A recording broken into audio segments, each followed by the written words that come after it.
और अब आगे कार्यक्रम की शुरुआत करते हैं, आगे इस कार्यक्रम को बढ़ाते हैं। और जैसा कि ये सत्र है पुस्तक लोकार्पण का, तो आज यहाँ पर कई पुस्तकों का लोकार्पण है।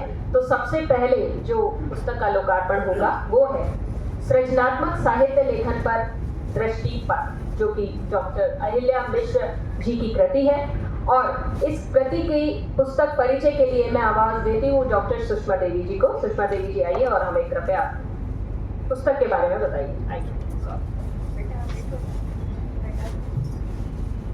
मंचस्थ और सभागारस्थ सभी साहित्य सुधियों को सादर नमन करते हुए, बहुत ही भावुक क्षण है और पहला ही पुस्तक परिचय मैम के ऊपर उनकी किताबों का। इस किताब में देखा जाए तो हिंदी साहित्य की परंपरा का एक विशाल अवलोकन हमें प्राप्त होता है। यह किताब नहीं बल्कि अपने आप में एक पुस्तकालय जैसा प्रतीत होता है, जिसमें संवेदनाएं हैं, समाज है, संस्कृति है, मानवीय भावों का एक आलोड़न है। इस रचना में पाठक के साहित्यिक दृष्टि को पुष्ट करने के लिए इसके साथ साथ उनकी साहित्यिक चेतना और सामाजिक संवेदना को सचेत करने के लिए बहुत सारी सामग्री आपको मिलेगी।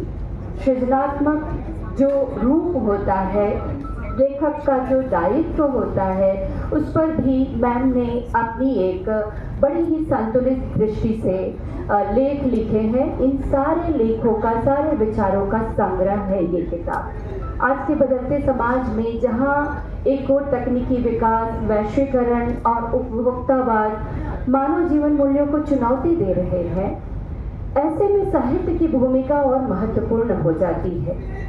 और ऐसे ही समय में रचनात्मक साहित्य केवल भाव अभिव्यक्ति का माध्यम नहीं रहता, बल्कि वह समय, समाज और मानवीय संवेदनाओं का दस्तावेज भी हो जाता है।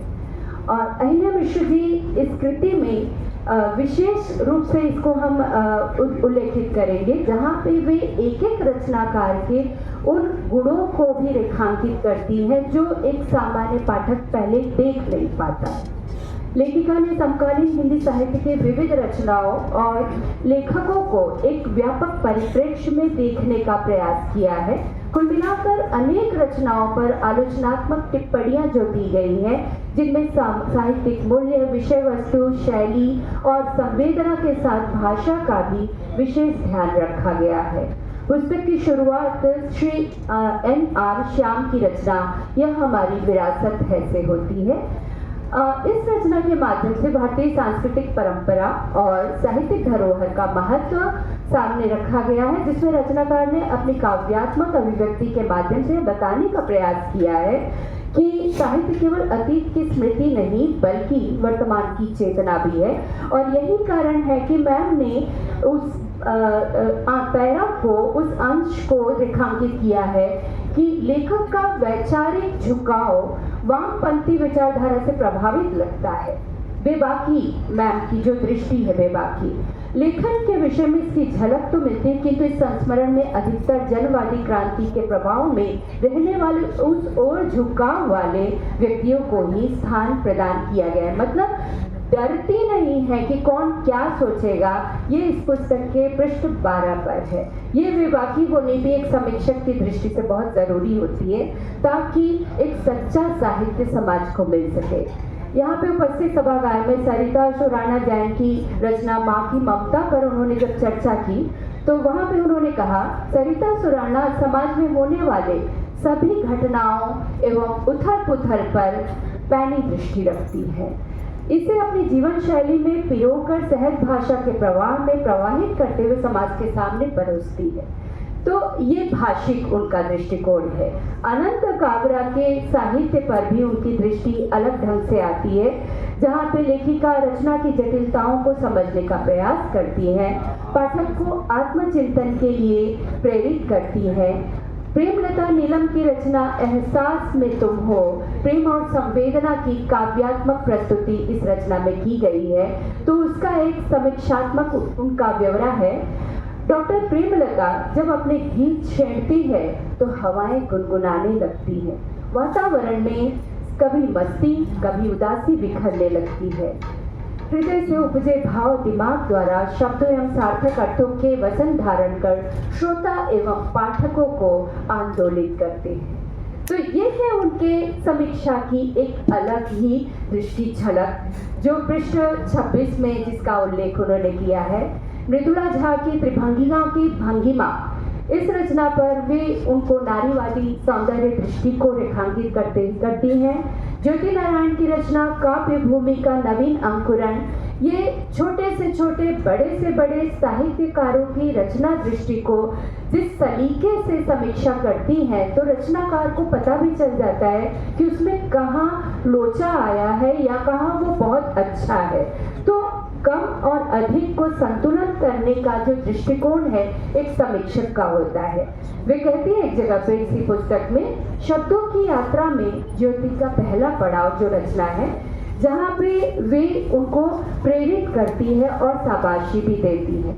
हमारे मंच पर यहाँ विराजमान है मीना मुथा जी, जो हर साहित्यिक कार्यक्रम वर्षों से मैं देखती रही हूँ, पर्दे के पीछे से करती रही है, कभी शोर नहीं करती। इनकी रचना दुर्वाक्षत, जिस पर उन्होंने इनके बारे में बोला है, मैप के बारे में, श्रीमती मीना मुथा ने अपने एक प्रथम काव्य संग्रह जो दुर्वाक्षत है, उसमें उनकी दृष्टि को प्रस्तुत करते हुए बोलती हैं, अपने स्वभावानुकूल वातावरण का चयन कर समाज में होने वाली उथल पुथल, जीवन के त्रासद, दुख, दर्द, मान्यताओं, संकुचित होती परंपराओं, विकसित होती नवीन स्वार्थ सुख भावना, इसके दुष्प्रभाव, जीवनोपयोगी समझौते, परिस्थितियों की गुलामी के बदले स्थितियों का मुकाबला करने के सामर्थ्य में वृद्धि की सोच, आशावादिता, दृढ़ विश्वास, जीवन को उसके हर दिन के साथ जीने की लालसा आदि विचारधारा से युक्त भावभूमि पर संवेदना को ऊर्ध्वगामी होने का पूर्ण अवसर दिया है इन्होंने। तो ये है, मतलब जितने ही मैच्योर सक्षम कविता है, रचना है, रचनाकार की उस रचना धर्मिता को भाषिक माध्यम से मैंने समीक्षा की है। सुषमा वैद्य की रचना सावन के गीत पर उन्होंने प्रकृति सौंदर्य को रेखांकित किया है। ऐसे अगर देखा जाए तो इस रचना के पूरे ही जितनी भी समीक्षा की गई है, एक से बढ़कर एक है।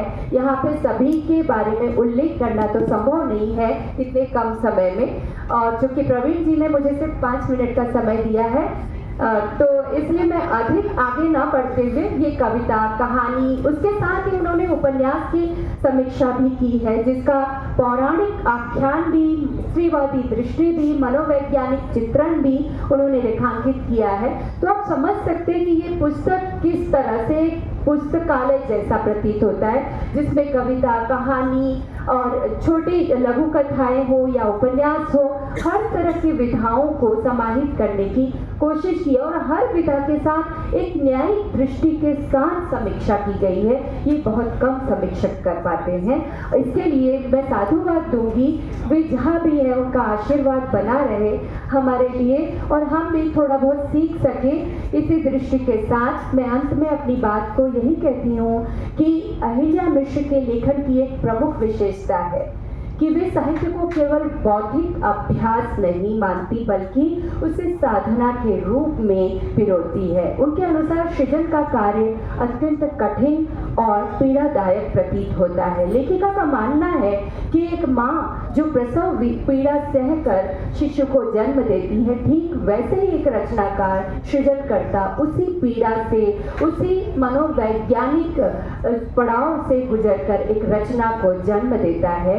और एक पंक्ति के साथ अपनी बात को मैं समाप्त करूंगी। सृजन का दर्द होता है भारी, सृजन का दर्द होता है भारी, कलम कंपकपाती है, मनोबल लड़खड़ाता है, मन छटपटाता है। मुझे ये अवसर देने के लिए हार्दिक आभार। मुझे सुनने के लिए धन्यवाद। बहुत बहुत धन्यवाद। सुषमा जी कृपया आप आए और मैं मंच से ये हाँ, और मैं अध्यक्ष जी से ये अनुरोध करती हूँ कि वे वक्ता को सम्मानित करें। डॉक्टर सुषमा देवी, आपका स्वागत है और हम सब आपकी सुंदर सी समीक्षा के लिए आपका बहुत बहुत सम्मान करते हैं और स्वागत करते हैं आपका।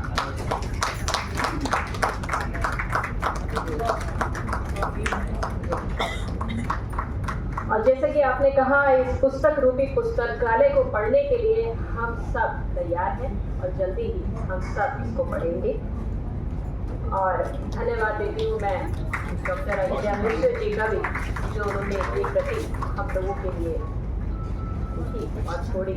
बहुत बहुत धन्यवाद सुषमा जी और अध्यक्ष जी और सारे मंच का मैं धन्यवाद देती हूँ एक बार फिर से। धन्यवाद। अब जिन पुस्तकों का परिचय हमने सुना, उनके लोकार्पण का वक्त आ गया है और अब हम पहली पुस्तक का हम स्वागत करते हैं, जो कि है सृजनात्मक साहित्य लेखन प्रदर्शनी पत्र।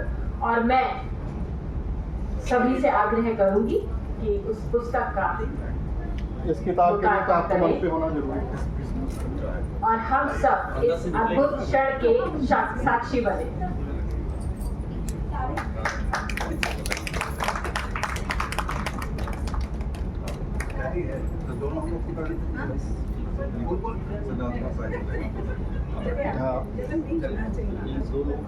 हाँ ठीक है।